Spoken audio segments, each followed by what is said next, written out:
E aí, pessoal, vamos lá agora falar dos procedimentos auxiliares.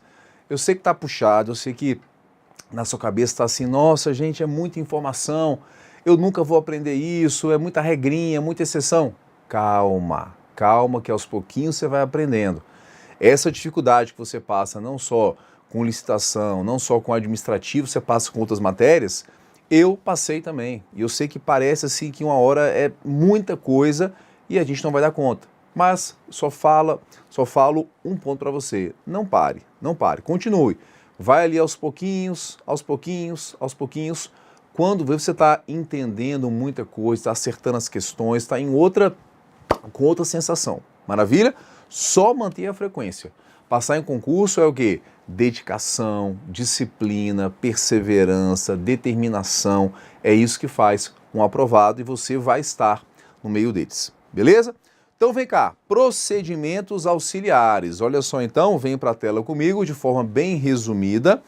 Então temos aí credenciamento, pré-qualificação, PMI, que é procedimento de manifestação de interesse, SRP e o registro cadastral.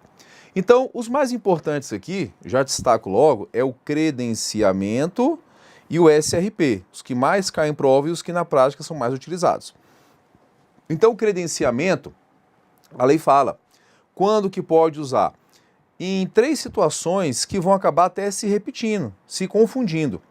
Quando for uma contratação paralela e não excludente. Caso em que é viável e vantajosa para a administração, a realização de contratações simultâneas em condições padronizadas. Eu vou dar exemplos aqui para vocês. Com seleção a critério de terceiros, caso em que a seleção do contratado está a cargo do beneficiário. E mercado fluido, em que a flutuação constante do valor da prestação e das condições inviabiliza a seleção por meio de uma licitação. Então aqui, ó, paralelo e não excludente. Eu quero contratar todas as clínicas, eu quero credenciar primeiro, né, todas as clínicas que vão ter um contrato com o Detran para fazer testes para admissão, para tirar carteira ou renovação de carteira. Então eu falo, ó, estou publicando o edital de credenciamento. Todas as clínicas que quiserem se credenciar, pode vir fazer o credenciamento, depois faz um contrato. Então, ou então quero contratar, quero credenciar todo um município, ó, eu não tenho serviço de odontologia, mas eu vou credenciar todos os dentistas que quiserem ter um contrato com a gente para poder fornecer o serviço à população. Então é paralela, vários, e um não exclui o outro. E um ponto importante do credenciamento é, credenciamento não tem licitação, por quê? Porque vai contratar todo mundo que aparecer.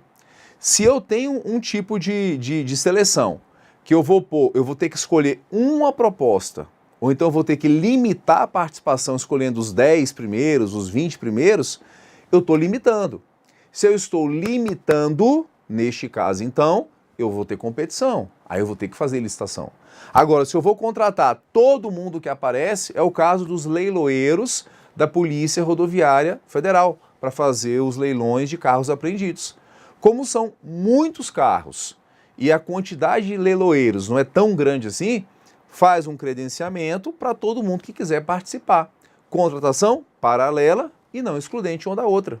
Entende? Com seleção a critério de terceiros. Credenciamento, o caso de um tribunal credenciar serviços de saúde para seus servidores.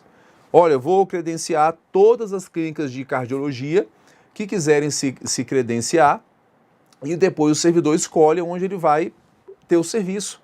O beneficiário direto é quem vai escolher, entende? E em mercados fluidos, em que tem variação das condições e do preço. Um caso aqui é compra de passagem aérea. Compra de passagem aérea, você tem alteração das condições, dos horários, dos preços. Então, você fazer uma licitação é muito complicado. Então, você faz um credenciamento das empresas e fala assim, ó, todas as empresas que quiserem se credenciar, a Receita Federal fez um edital esses dias, colocou assim, olha, vamos adquirir no ano corrente mais ou menos 30 mil bilhetes. Quem não quer vender 30 mil passagens? Nessa crise que a gente vive. 30 mil bilhetes entre voos nacionais, voos internacionais, transporte de cachorros, né, para fazer ali fazer as fiscalizações e tal. E aí falou, toda empresa, companhia aérea que quiser, venha se credenciar, se credencia perante a Receita Federal e quando vai ter uma viagem sexta-feira, faz uma pesquisa ali, ó, eu quero viajar na sexta-feira, meio-dia. Vejo ali, ó, a empresa que tem o horário que eu quero é a empresa X, então eu vou atrás dela, certo? Então é mercado fluido, mercado que tem flutuação de valor e condição que inviabiliza você fazer uma licitação, entende? Então essas são as condições aí do credenciamento, certo? Eu até deixo aqui para vocês exemplo disso, né? A gente teve muito caso de credenciamento, época da pandemia, compra de produtos farmacêuticos, né? Compra de álcool em gel, disparou, subia, aumentava, baixava, aquela coisa toda, então não teria como você fazer uma licitação para isso, certo? Então são alguns casos. Voltando aqui, a gente tem também a pré-qualificação, e a pré-qualificação é para selecionar previamente licitante que reúna a condição de habilitação para participar de uma futura licitação ou de licitação vinculada a programa de obra ou de serviço objetivamente definidos. Então, se eu vou ter uma licitação, talvez eu quero dar celeridade a ela. E lá naquela etapa de habilitação, eu já quero deixar todo mundo previamente habilitado, eu faço uma pré-qualificação. Falo, ó, vamos abrir uma licitação para tal objeto. Quem quiser, vem aqui antes fazer a pré-qualificação. E aí, quando a gente escolher o vencedor, a gente já sabe que ele está pré-qualificado. A gente já vai ultrapassar essa etapa para não demorar ainda mais. Então, é assim que se faz. Ou pré-qualificação de bens que atendam às exigências técnicas ou de qualidade fixadas pela administração. Então eu posso, por exemplo, antes de fazer a licitação, vou comprar um computador. Mas eu quero que eu divulgue que no futuro próximo eu vou fazer uma licitação para comprar um certo computador, ou então armazenamento e-mail físico de informações, mas eu quero primeiro qualificar os produtos, os bens, que aí eu já faço uma avaliação prévia, o produto, o bem que não tiver as condições, eu já vou desclassificar, e aí vai participar quem teve essa qualificação prévia. Show de bola? Isso que é a pré-qualificação, tudo bem? Então, e ainda sobre pré-qualificação, alguns pontos importantes que a lei fala, que a pré-qualificação terá validade de 1 ano no máximo, e pode ser atualizada a qualquer tempo, não superior ao prazo de validade dos documentos apresentados pelos interessados. Então, o prazo máximo dela é de 1 ano e não pode superar o prazo de validade dos documentos apresentados. E a licitação que se seguir ao processo de pré-qualificação pode ser restrita a licitantes ou bens que estavam já pré-qualificados. Tá? Então, é justamente para dar uma celeridade no procedimento. Beleza? Voltando aqui, o que nós temos ainda? O PMI, que é procedimento de manifestação de interesse, que é para colher estudos, investigações, levantamentos e projetos, soluções dos interessados. Então, a lei fala assim, ó, a administração pode solicitar a iniciativa privada, mediante procedimento aberto de manifestação de interesse, a ser iniciado com a publicação de edital de chamamento público, a propositura e a realização de estudos, investigações, levantamentos e projetos de solução inovadora, que contribuam com questões de relevância pública na forma de regulamento. Isso aqui, pessoal, é um pouco criticado pelos autores porque ficou muito vago, né? É como se fosse assim, publicar um edital dizendo, olha, a gente quer fazer um prédio nesse local aqui, nesse nosso terreno. Alguém tem um estudo já feito, uma investigação, um levantamento, um projeto para nos apresentar? Não fica um tanto assim complicado, né? Alguém vai ceder isso à administração? A lei não regulamentou se acontecer essa sessão à administração pública, se vai ter uma remuneração. Então o regulamento é que vai no futuro especificar.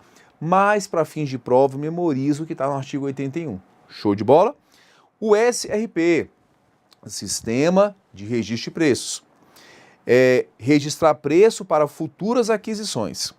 E o critério para julgar pode ser o menor preço ou pode ser o maior desconto sobre uma tabela de mercado, certo?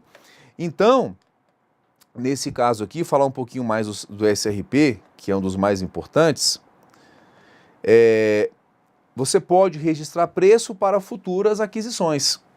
Então, você faz uma licitação, seguindo todo o procedimento, fase preparatória, edital,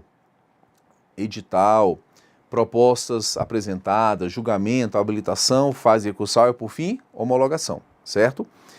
Junto a essa licitação vai dizer licitação na modalidade pregão para fins de registro de preços para futura contratação de quê?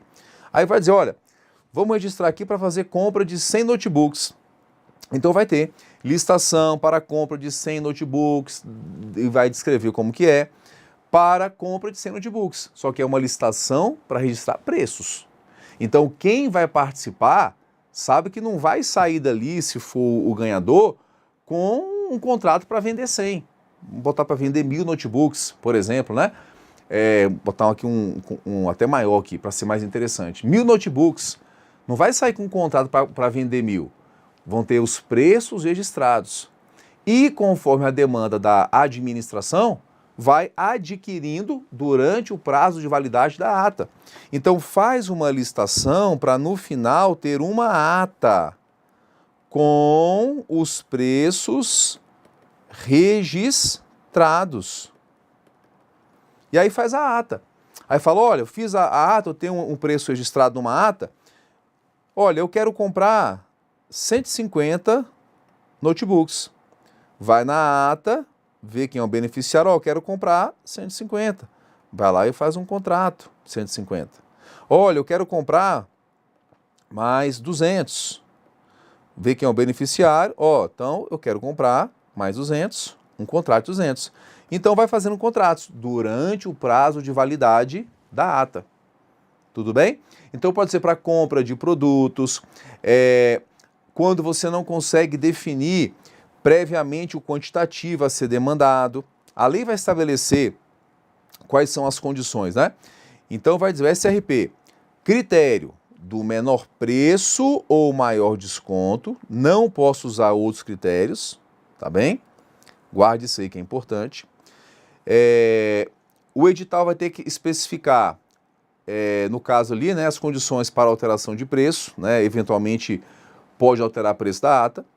O registro de mais de um fornecedor ou prestador, desde que ele aceite cotar o objeto em preço igual ao do licitante e vencedor, assegurada a preferência de contratação de acordo com a ordem de classificação. Então, pode, né, você registrar mais de um fornecedor na ata, desde que ele aceite cotar o preço igual ao do vencedor. E sempre o vencedor tendo preferência na contratação, certo? Porque às vezes você tem lá o vencedor, quando você vai contratar com ele, por algum motivo ele não tem um produto, ele deve ter, mas vai que ele não tenha, isso pode gerar até uma penalização para ele. Tá, você não tem mais, mas vamos pegar o segundo, que ele fez o mesmo preço que você, então vamos contratar com ele, tudo bem? A lei fala, né? Vamos só voltar aqui, especificar os casos. Então, casos do SRP, né? Quando você, por exemplo, aqui você não consegue especificar previamente o quantitativo a ser demandado. Então, fala assim, olha, eu vou comprar, por exemplo, aí, vou comprar seringas para vacinar pessoas que estão aí pegando uma bactéria, por exemplo, né? Ah, mas eu vou comprar quantas? Eu não sei. Ah, eu acho que vou comprar em torno de umas 50 mil. Pode ser um pouquinho mais, pode ser um pouquinho menos. Mas quando eu não consigo especificar, ó, vou fazer licitação para comprar 50 mil seringas, eu falo, vou fazer licitação para registrar preço para comprar aproximadamente 50 mil seringas. Pode ser mais ou pode ser um pouquinho menos, tá? Quando for para atender, né, a mais de um órgão ou entidade ou a programas de governo. Então, quando for para atender a mais de um órgão ou entidade, faz SRP. Aí vamos até ver a questão do IRP, que é a Intenção de Registro de Preços. Então, o Ministério da Fazenda faz muito isso. Hoje em dia tem a central de compras. Então, ao invés de você ter, um caso que um edital que eu peguei, vários contratos, por exemplo, com empresas de transporte de servidores, eles fazem tudo hoje de forma centralizada, né? Em vez de você ter cada órgão ter a sua licitação e o seu contrato com a empresa para transportar servidores, o que faz? Central de compras. Aí o que ela faz? Publica o chamado IRP, Intenção de Registro de Preço. Fala assim, olha, nós, Ministério da Fazenda, pela Central de Compras, vamos fazer uma licitação para nós contratarmos uma empresa para transportar nossos servidores para reuniões de um órgão para outro, beleza? Estamos publicando aqui que a gente quer fazer essa contratação e a gente quer saber se tem mais outros órgãos na esplanada dos ministérios ou em Brasília que querem também participar. Aí fala, olha, Agência Nacional de Águas, eu também quero entrar nessa ata aí, pode me incluir e eu quero mais ou menos tantas viagens por mês. O outro órgão, olha, Ministério da Cultura, não, eu também quero. E aí as pessoas vão dizendo qual que é a sua demanda, Isso tem uma eficiência em qual sentido? De você evitar várias licitações, vários contratos para fazer a gestão, aí você faz uma única licitação com um contrato só, e aí você tem como vantagem, quando você tem uma demanda maior, que é o preço do serviço cair, porque sabe que vão ter muitas demandas. Então, publica antes o quê? Já que é para demanda de mais de um órgão, faz mediante SRP, certo? Ou então, quando vai atender programas de governo. Programas de governo, você pode também fazer licitação utilizando o SRP. É o que a lei assim prevê, certo? Mas avançando aí um pouquinho mais, o que a lei fala, né, do IRP? O órgão, entidade, gerenciadora, então aqui no exemplo nosso é o Ministério da Fazenda, deverá, na fase preparatória da licitação, para fim de registro de preços, realizar procedimento público de intenção de registro de preços, para, conforme regulamento, possibilitar, pelo prazo mínimo de 8 dias úteis, a participação de outros órgãos ou entidades na respectiva ata e determinar a estimativa total de quantidades da contratação. Então, quando você tem lá, você vai fazer uma análise, né, prévia, se vai poder ou não soltar o edital, tem que verificar se o órgão fez o IRP, divulgando que ele vai fazer aquele registro. Se não divulgar, tem que mandar voltar e publicar o IRP, porque é uma obrigação fazer isso de cada órgão, certo? Feita a ata, temos a questão do carona. Quem que é o carona? É aquele que não participou da licitação, nem do IRP, ele não é o órgão gerenciador, nem manifestou a intenção de participar no IRP, mas ele fala, fizeram aqui uma licitação para registro de preço, eu não participei de nada, cheguei depois, mas eu tenho interesse também em pegar esse contrato, é o carona.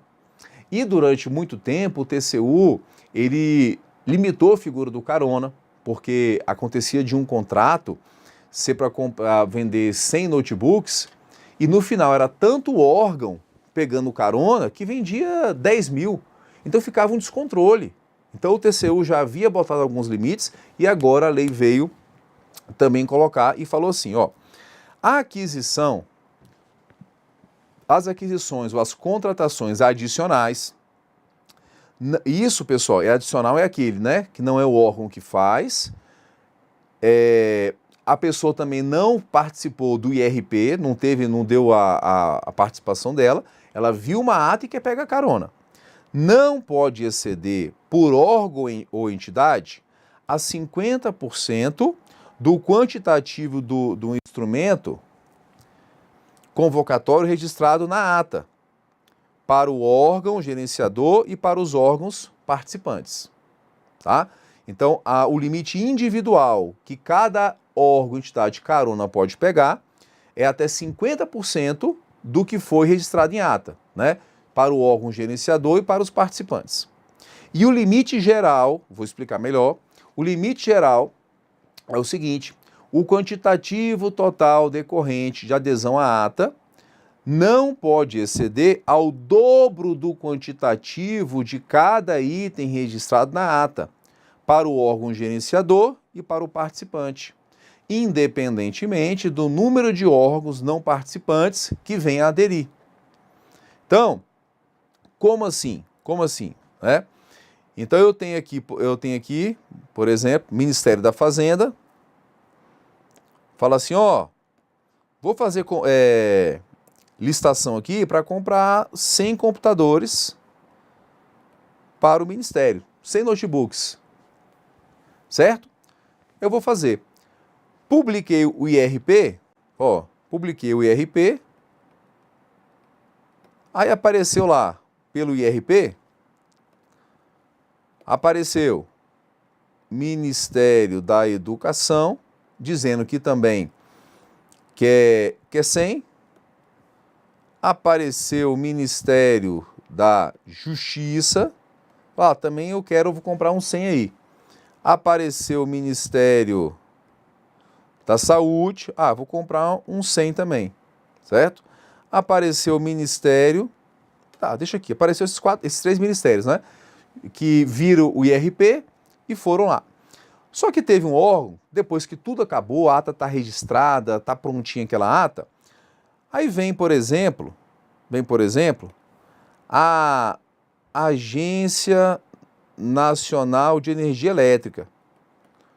Bota na internet lá, fala, vamos ver se tem uma ata aqui para comprar notebook, não quero fazer licitação não. Olha, achei aqui uma ata muito boa, tá prontinha, é o notebook que eu quero, o órgão gerenciador é o Ministério da Fazenda. Eu vou lá entrar como carona, não participante. Aí fala com o órgão gerenciador. Só que o limite dele, qual foi o total aqui? Foi 100, 200, 300, 400, né? Ele pode pegar até quanto? 50%, tá? As aquisições ou contratações adicionais não pode exceder, por órgão ou entidade, a 50% dos quantitativos dos itens do instrumento convocatório registrado na ata, para o órgão gerenciador e para os órgãos participantes. Então, nesse caso aqui, ele pode pegar 50% desse total. Ele pode pegar até, no máximo aqui, 200 computadores, tá? Aí vem outra agência, fala assim, também quero, Agência Nacional de Aviação Civil. Eu também quero, só que ele pode pegar quanto? 50%. O total, aqui são 100, 200, 300, 400, né? 400. Pegou 50. O total de órgãos, né? O quantitativo decorrente do total não pode exceder ao dobro do quantitativo de cada item registrado na ata de preço, para o órgão gerenciador e os participantes. Tá? Então, aqui neste caso, não pode exceder, o dobro não pode ser mais que 800. Então, se começar a aparecer muito órgão aqui querendo pegar carona, vai chegar uma hora que vai dizer, não posso mais vender. Por quê? Porque já passou o dobro do total registrado na ata. Então, colocou um limite individual e um limite geral para aquisição pelos caronas. Entende isso aí? Entenderam? Perfeitamente, certo? E a lei ainda fala sobre carona.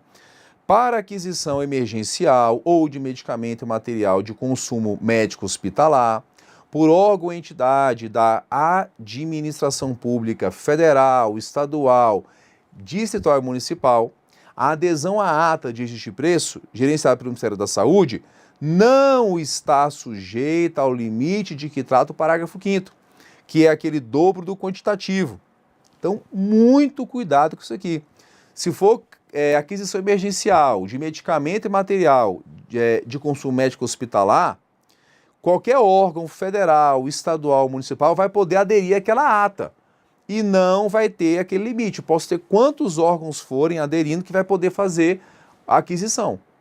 Mas isso é para quê? Aquisição emergencial de medicamentos e materiais de consumo médico hospitalar. Então, primeiro, é emergencial. E é para qual caso?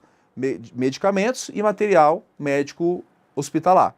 E será vedada aos órgãos e entidades da administração pública federal a adesão à ata de preços gerenciada por órgão ou entidade estadual, distrital ou municipal. Isso fora da exceção. Então, como uma regra geral, você não pode ter um órgão federal entrando numa ata municipal, estadual. Por quê? Porque quando a União entra, a União é muito grande. Então ela vai bagunçar o negócio lá. Porque a União, imagina aí, você pega um INSS da vida aderindo a uma ata municipal. Bagunçou tudo. Porque você vai ter ali uma contratação muito maior do que aquele órgão municipal, do que aquele registro de preço estava imaginando. Vai bagunçar o negócio. Tudo bem? E temos aí, então, o último procedimento, que é o registro cadastral, que fala assim, ó: a atuação do contratado no cumprimento de obrigações assumidas será avaliada pelo contratante, que emitirá um documento comprobatório da avaliação realizada, com menção ao seu desempenho contratual, baseado em indicações objetivamente fixados e aferidos e eventuais penalidades aplicadas, o que constará de registro cadastral em que a inscrição for realizada. Então, o registro cadastral, você faz um cadastro prévio, preenchendo ali alguns requisitos, especialmente no seu desempenho contratual anterior, para fins de futura contratação. Esse é o nosso registro cadastral do artigo 87 aqui da nova lei de licitações. Fechou? A gente finaliza aqui e vamos fazer algumas questões para a gente testar o conhecimento. Vamos lá.